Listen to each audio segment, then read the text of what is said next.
Hello, welcome to the Housing Sector Podcast. So normally I don't do introductions. We usually just dive straight in and let the guests lead the way. But I wanted to make an exception for this one. Zoë Garbett is someone I've wanted to speak to for a while, not just because she's a Green Party Assembly member or because she's held senior roles in local government, but because she gets housing. Genuinely, she shows up, she listens, and when she speaks, it's from a place of understanding, not just policy, but people. She's offered support to residents when others have looked away, and she's been one of the few political voices willing to challenge the idea that what we've got is good enough. Her words speak for itself, from standing with tenants facing disrepair and regeneration disasters to pushing for proper rent controls and truly affordable housing. It was actually Martin Donkin, one of my reluctant heroes, who first encouraged me to reach out to her, and I'm glad I did, because if we're going to fix what's broken in housing, we need more people like Zoë in the room. So let's get into it. Zoë, thank you very much indeed for joining me today. Thanks, Ben, and thank you for that introduction. It's lovely to hear, how the work resonates for people. I'm looking forward to the chat. Well, it certainly does. And my first question, well, it's a bit of a biggie, I suppose, but let's get the ball off and rolling. Where did it all go wrong, or is good affordable housing a myth? Oh, that's a great question. Where did it all go wrong? I don't think it is a myth, and it shouldn't be a myth, should it? We should all have access to safe, secure, affordable homes. And people shouldn't be worrying about paying their rent or being kicked out. What a world that would be if people could just, leave their homes, come back later and not be worrying about all these things and spending their day on on the phone to their landlord or worrying about phoning their landlord. But yeah, I don't know. I always talk about it, how, council homes used to be a secure tenancy, and we used to have many, much more council homes. So there wasn't this kind of tension about who should be allocated a council home, and this push to get as much council properties as possible in new builds. So I think it's a combination of the right to buy, as well as so we're leaking out those council homes that we really need, as well as all the planning regulations and the fact that we can't hold developers to account to deliver the homes that we need, and a whole combination of other stuff, which I'm sure we'll get into. But yeah, I think this expansion of the private rented sector, a squeeze on social homes, people, increase in homelessness, increase of 23% in London over the last year, like massive increase of people falling out of the, of secure housing. And then, in the last year, 50% of the homes that were built in London were built to rent. So we're not even getting, the majority of the homes that we really need. So yeah, totally broken. The whole thing's totally broken. We need to acknowledge that it's broken before we can start to fix it. And I always think this is a big problem with the sector when you've got mouthpieces like the Chartered Institute of Housing or the client journalism that goes with it. And I'm thinking Inside Housing to a certain degree, all the events in which we celebrate and pat each other on the back about what a great job we're doing, when it's clear there are systemic failures throughout. And yet, if you pick up, the latest edition of any sort of, our next event, we're showcasing our successes here. What does affordable housing, the term is a broad term, but what does the term affordable housing mean to you?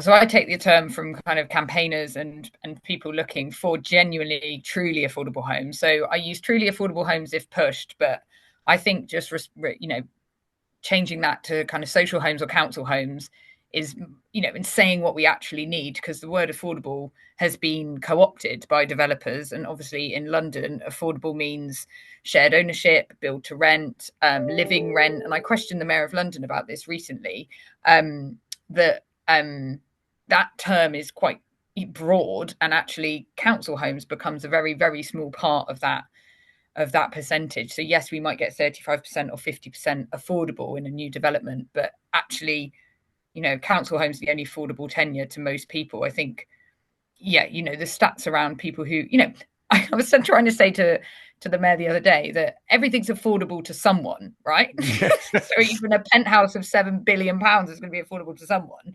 But we're talking about making something affordable to the people who really need it. So I think we need to talk about council homes, because otherwise affordable becomes kind of relative rather than kind of absolute, doesn't it? It certainly does. And part of your work is on rent control. Why is this considered so radical? Sorry, I missed that bit. Sorry. When you talk about rent control, this is something that you've been sort of steering, and yet yes. it seems to be such a radical thing. Well, hang on, there should be some form of rent control in there. There absolutely should. The fact that the private rented market is without this kind of regulation, I think, is wild. Like the fact that 1 in 3 people in London live in a private rented home. We've got 2 million people living in, privately rented homes in London, and the fact that most of those people know that within the next year their rent's going to go up. It's kind of just a not an accepted thing in the fact that people accept it because they think it's okay, but it's just everyone knows their rent will go up next year. And I just, it doesn't go up at the same rate of wages. And just the fact that landlords are able to make more and more money because the market dictates it when they are the market, I just think is, no one's getting anything better. I was speaking to someone the other day. She was like, my rent has gone up by a few £100, a couple of £100 a month every year. And she was like, I don't get any more space. I don't get better quality housing. She's like, what am I paying more money for? So yeah, the Greens have really pushed for rent controls. We've said that a period without rent controls, because we had them pre-1980s, has been a failed experiment, and we should return to having rent controls. Obviously, what you get thrown back at you is that they don't work anywhere. Look what happened in Scotland, and look at all these other examples. And in a lot of the other examples, there are conditions and contexts that often get ignored. And what I've done in London is I set up a rent commission when I was first elected, and I brought the voices of renters, including disabled renters, older renters, young people. So we had students represented as well. And then we had academics and people working in the area and unions to talk about what a rent control would look like. So instead of saying, do we think it's good, yes or no, it was more, okay, we think we need something different. How can we make it work? And we had a really good conversation about what a rent control could do. So it would allow people to stay in their homes, stay in their communities. And that's good for everyone, right? Like lots of people were talking about how communities feel quite fractured. And sometimes that's because of renters can't bed in and get involved in their local community if they don't know if they're going to stay there and if they're, worried about getting evicted or priced out. So, and then we talked about the things you'd have to consider. So would it be within tenancy or between tenancy? The fact that it would be more important for it to be national, so you wouldn't have those kind of borough boundaries. We talked about the fact that you'd want more investment from the government to buy the homes that if landlords did leave the market, we could buy those up and convert them to council homes. So it's like we started talking about at the beginning, it's having that vision for a whole new system rather than looking at rent controls and being like that in isolation might not work. It's saying, okay, well, we need that. How do we create the rest of the system to make that happen? One of my bugbears is service charge, and I'm in a shared ownership, and it goes up sort of 15% in line with what the National Housing Federation has said. And when our CEO sits on the board of the National Housing Federation, seems to create the own policy. And Oxford paid 2.6, just over 2.6 million to my landlord Green Square Accord. And when I looked into the service charge increase and the re-estimates and the backdating they were doing, it was clear there was error in their maths. So I said, well, who do I get support from this? I mean, how much do we suppose we're losing the government in housing benefit and providing payments to people through irregular service charges? Absolutely. That's a really strong point, actually. And the thing I should have said around rent controls is I think it's Housing for All have made the statement that the government is set to pay private landlords £7 billion over the next 5 years.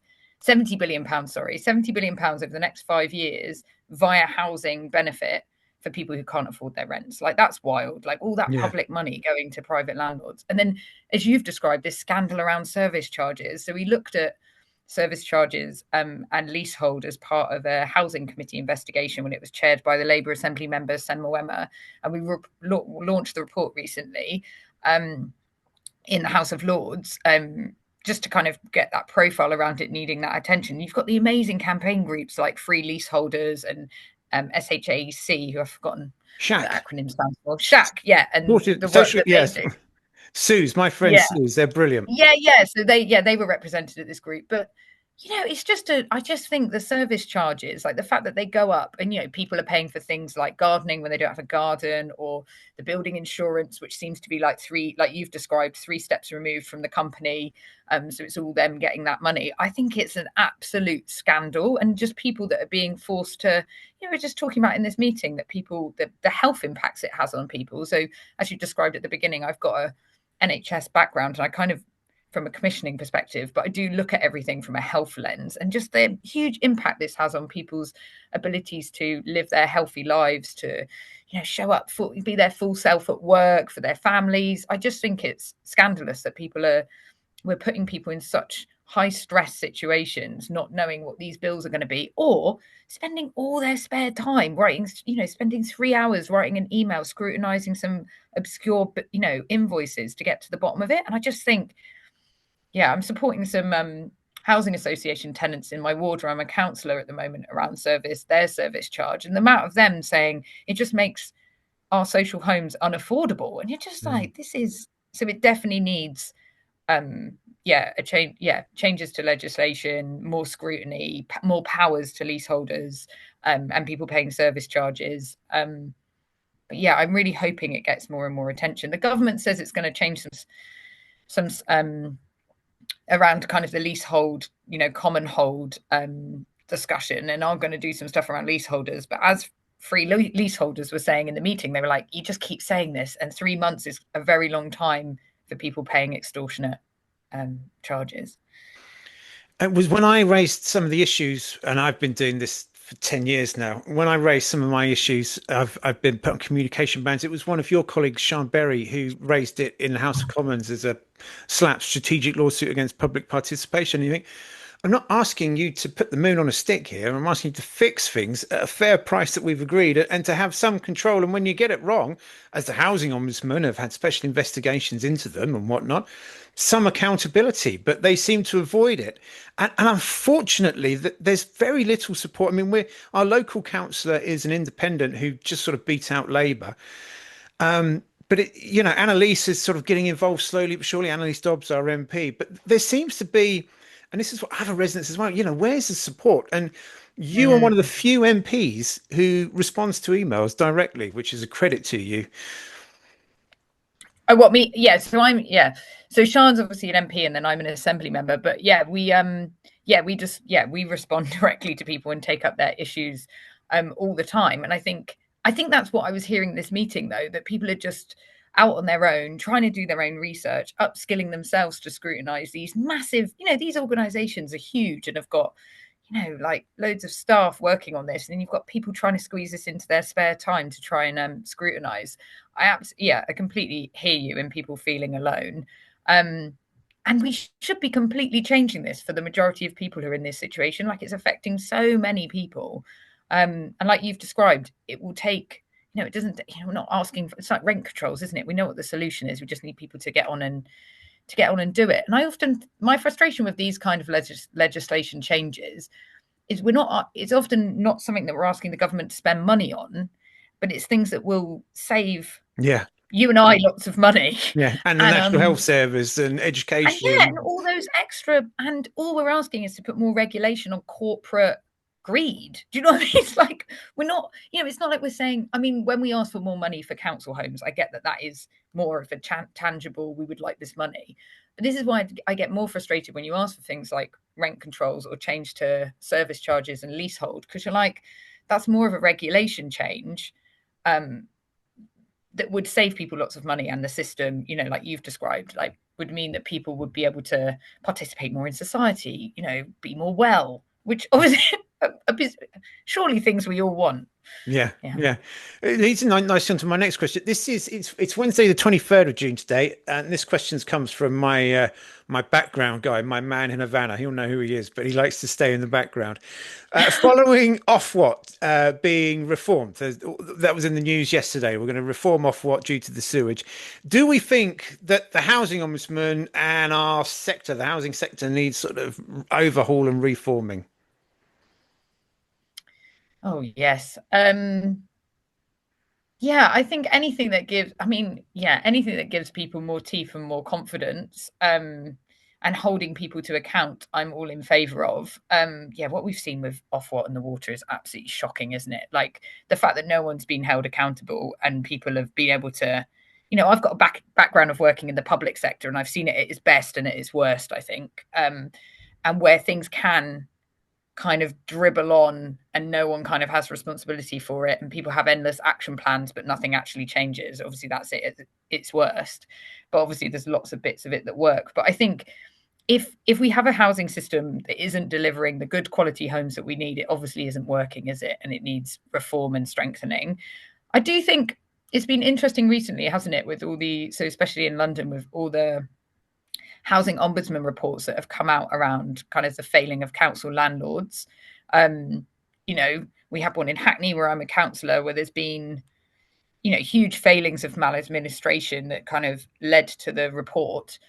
But some of the speed of that, I think, has been quite frustrating for residents, as well as us trying to hold the council to account, because now the reports come out, it's like, wow, all of that was 2 years ago and we've made quite a lot of difference now. And you're like, okay, well, we're kind of, you know, makes this feel a bit, it makes it all quite slippery, doesn't it? And it's hard to hold to account. But yeah, it'll be good to see some reform and some strengthening of scrutiny. I think with our own one, we went for a special investigation and they did. Oh, yeah, well, that was all in the past when we just gone through the merger. Here we are, current day, and the same issues are still repeated. And yet to go through the housing ombudsman, probably been another 12 to 18 months, at which point I go, oh, yeah, we fixed all of that. We're much better now.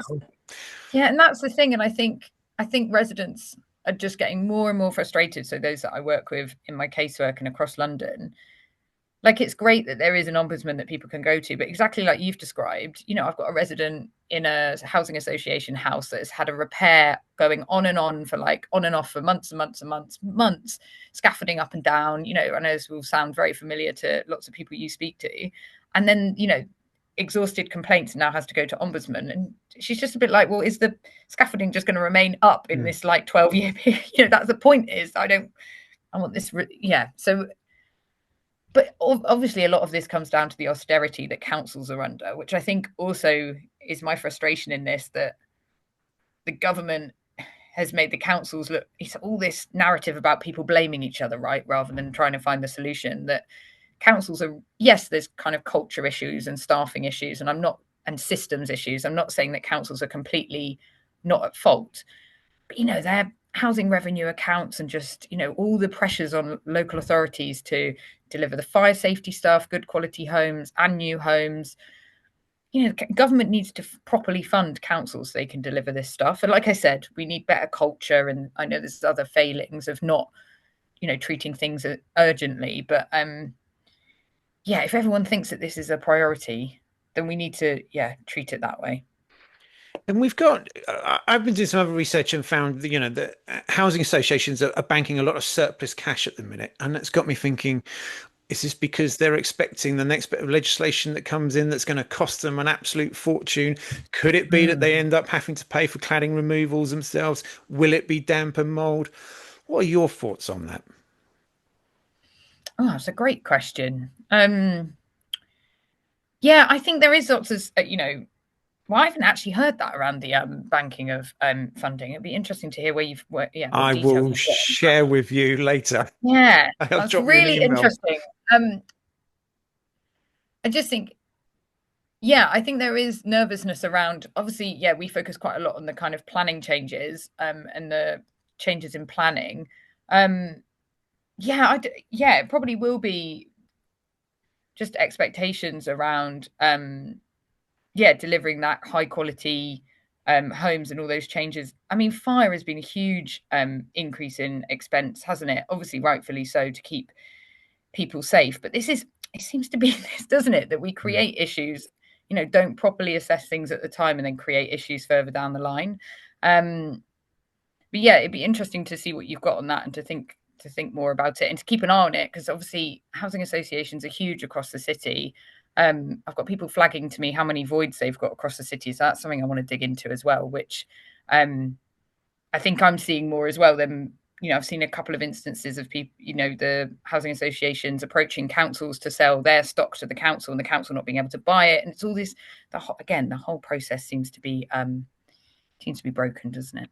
From a tenant's perspective, and again, this is from first-hand experience with my own landlord, they get grants and funding up front to build these homes. They then have all this money from service charge, but they don't provide the service or do the repairs. And then 15, 20 years down the line, they sell it off as dilapidated stock, saying, well, it's no longer financially viable to fix. And I think, well, you've profited from every stage of this, and this leads into Yeah. voids. Yeah. I mean, that's an incredible way of describing it. I just think, yeah, and then I think the bit in the middle you saying there, I think is the frustration from a lot of residents, right? That they're paying this service charge, they're not getting the service.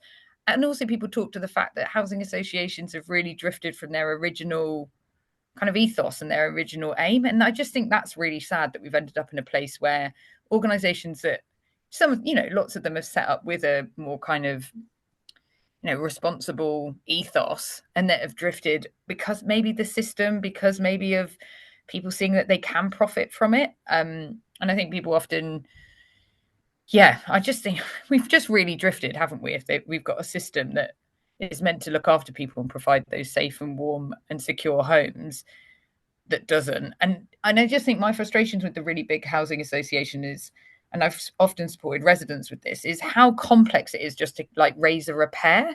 Like you've got I had one resident that was just like, I'm not calling them anymore. So I was calling them on his behalf and just getting passed off from people to people. The fact that the bigger housing associations have like multiple people that might turn up at your house for different things. Like, I'm like, this cannot be efficient. It's not good for the resident. It's not good for the people providing the service. And the whole thing seems completely inefficient. So I'm really interested in where housing associations are operating on a much smaller scale of, either specifically for a group of people, or where they're providing supported housing, or, where they're kind of managing everything themselves, but on a much smaller scale. And I'm wondering if that's something we need to kind of get back to. More community-led housing. I've spoken to some community-led housing. Yeah, community ownership, community-led housing, where it's kind of more, and the repairs, and also that people can kind of oversee it, so that people who know who are behind the door. Wouldn't that be radical? I would, yeah. They know who their residents are, serving the community you live in. And I've been talking of late about people taking over their own management of their own building through the Right to Manage scheme with Amanda Needham, and a couple of other people seem to be coming out of woodwork on this. Do you think perhaps that's the way forward, that we take away that we're not being provided the service that we're paying for in the maintenance? We take it back and hold it ourselves and cover it ourselves with smaller community groups. Yeah, I have been really interested in this as well. I know there's a couple of people in my ward have done it, and then some are looking into it. I definitely think it makes a lot more sense if people can have more scrutiny of the kind of invoices, because I think the frustrations for residents who are scrutinizing this often get told that the owner, the freeholder, doesn't have time to look into it in this detail. And I think that enrages residents who are like, well, give it to me, and then we can look at it. We have, we could, they could get kind of people's eyes on it. So I definitely think Right to Manage is the way forward. I think it would really cut out that the middle kind of company. It would give, I've been part of a tenants and residents association, and I do know how, which is, a wonderful, but also quite kind of time consuming and often quite tense space sometimes. It's wonderful being part of that, because I live on an estate, so we have a tenants and residents association. So I know that it doesn't come without, we're not just saying it's going to be really easy for residents, but I do like the idea a lot that people live in a building and are responsible and know what's going on, and have that control, and can recruit local people and pay local providers to do some of the local services. It's all that proper community wealth building, isn't it? Like, let's give people the ownership and then let them spend the money within the community. Yeah, so I do like that a lot. I think there's quite a lot of resistance though, isn't there? But yeah, I think it's getting easier. There seems to be people coming along and going, actually, we can make this quicker and easier. And I've heard talks of one person being able to do it within 9 weeks of getting the agreement of all their tenants. So, yeah, there's lots on the horizon with that one. Look, the Green Party clearly have, housing high up on their agenda, and politics has become a myth, maybe, where we used to vote for the smartest person in the room. We now seem to vote for the loudest person, which is your Trumps and Nigel Farages. Can the Green Party sort of make housing the sort of hill that they're going to, their rally cry to get the sort of country behind them, do you think? Gosh, I really like your description of what's happening. It's pretty terrifying, isn't it? Um, yeah, I think we can. I really like what you've described there, because obviously we're quite known for being about the environment. And I think housing is one of those areas that really neatly fits with the environment, because we often talk about kind of needing all other types of justice, so social, racial, and economic justice alongside environmental justice. And I think housing is the one where that really resonates for me, because we often talk about how heating people's homes and retrofitting and making them warm and cozy is great for that in person's health and well-being. It brings their bills down, and it also addresses the climate emergency from using less energy, and also the use of land and planning. And I often think the climate emergency is pitted against the housing crisis. And if you say you want to protect the green belt, you're often called a NIMBY. But I think if you like you've just like we've been describing, if you take a visionary system to the housing to housing and think about rent controls and properly funded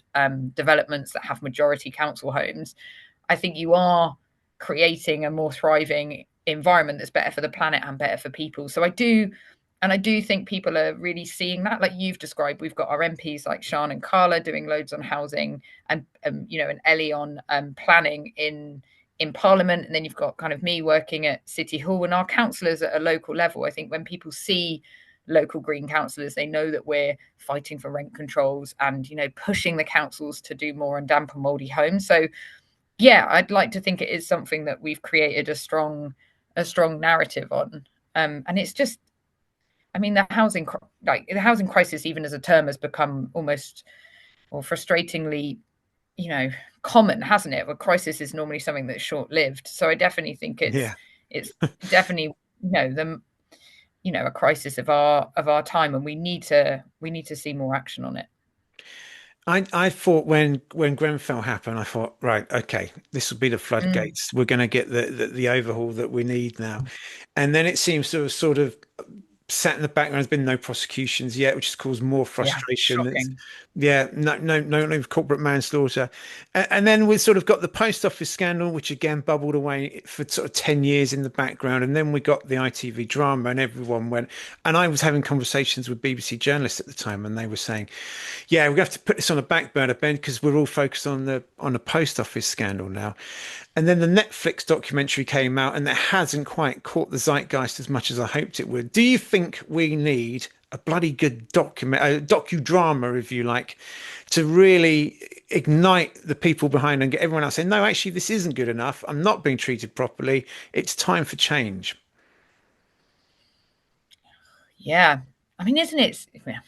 We can talk for a long time about how politicians are influenced, but yeah, just to show firstly to say my solidarity with Grenfell, and how much the people who were killed in Grenfell are being completely let down, and all their families. I joined the silent march last month and was just so shocked by the lack of justice that they've been delivered. People were walking along with placards with like the emails and the documents, just documenting the catalogue of failures, and it's just there, isn't it? So literally in black and white. But I think that's where people like Quajo have had so much impact as a campaigner. He's used his social media platform. Obviously, it'd be great if people just responded to a complaint, but the fact that Quajo goes and stands in people's homes, makes a video. I was watching one of him the other day in a multi-occupancy home that was being used as temporary accommodation,